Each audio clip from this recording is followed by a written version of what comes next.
Israel इस समय कई मोर्चों पर जंग लड़ रहा है। वो एक तरफ हमास की कमर तोड़ने में लगा है, जबकि दूसरी तरफ वो हिजबुल्लाह पर ताबड़तोड़ हमले कर रहा है। हवाई हमलों के बाद अब इजरायली सेना लेबनान में दाखिल हो चुकी है।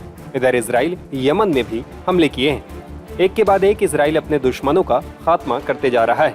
हाल ही में इजरायली हवाई हमले में हिजबुल्लाह चीफ हसन नसरुल्लाह की मौत ने सबको चौंका दिया। लेबनान की राजधानी बेरूत में इजराइल ने उसके ठिकाने को उसका कब्र बना दिया।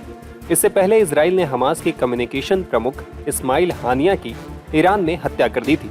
जिस तरह से अलग अलग आतंकी संगठनों के मुख्य नेताओं को इजराइल एक के बाद एक खत्म करता जा रहा है, ऐसे में सवाल उठता है कि इजराइल के लिस्ट में अगला नंबर किसका है। दरअसल लेबनान में हिजबुल्लाह के प्रमुख के खात्मे के बाद माना जा रहा है कि इजराइल अब वेस्ट एशिया के बड़े क्षेत्र को अपने अनुकूल करने की राह पर। इससे सबसे बड़ा नुकसान किसी का होने जा रहा है तो वो है ईरान, जिसने वर्षों से अपने इन सहयोगियों को स्थापित करने की दिशा में इन्वेस्ट किया।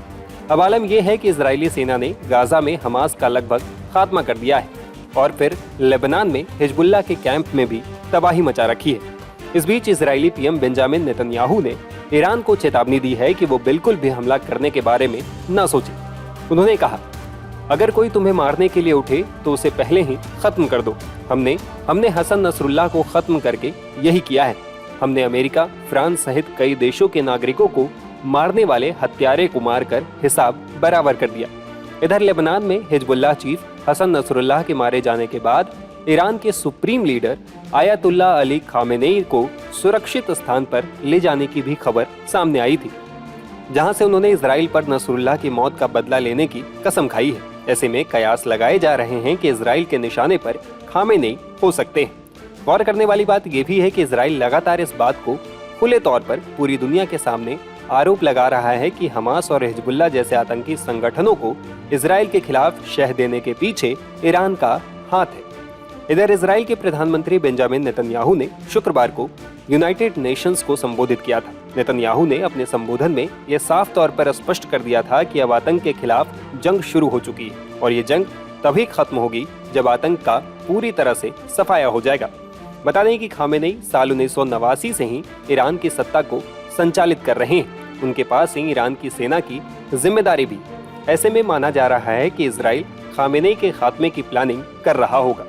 ध्यान देने वाली बात यह भी है कि हाल ही में पूर्व ईरानी राष्ट्रपति महमूद अहमदीनेजाद ने एक चौंकाने वाले खुलासे में दावा किया कि ईरान का सीक्रेट सर्विस हेड भी इजराइल का जासूस था। इससे ये आशंका बढ़ जाती है कि आखिर इजराइल के जासूस ईरान में किस हद तक समाये हो सकते हैं। पूर्व राष्ट्रपति के मुताबिक ईरानी सीक्रेट सर्विस टीम में भी इजरायली जासूसों का जाल फैला हुआ था। उन्होंने बताया कि लगभग 20 अतिरिक्त एजेंट जो इजरायली सीक्रेट सर्विस की गतिविधियों की निगरानी में लगे थे, वे भी मोसाद के लिए काम कर रहे थे। ये खुलासे ऐसे समय में आए हैं जब ये बताया जा रहा है कि एक ईरानी जासूस ने इजराइल को जानकारी दी थी कि हिजबुल्लाह नेता हसन नसरुल्लाह कहां बैठे थे, जिसके बाद एक हवाई हमले में उन्हें मार दिया गया। इन खुलासों ने ईरान की सीक्रेट सर्विस यूनिट को लेकर गंभीर सवाल खड़े कर दिए हैं और ऐसे में ईरान के supreme leader Ayatollah Ali Khamenei की जान को खतरे में माना जा रहा है। इजराइल के रडार पर इसके अलावा हमास का मौजूदा चीफ याहया सिनवार और यमन के हूती संगठन के प्रमुख अब्दुल मलिक अल हूती भी है।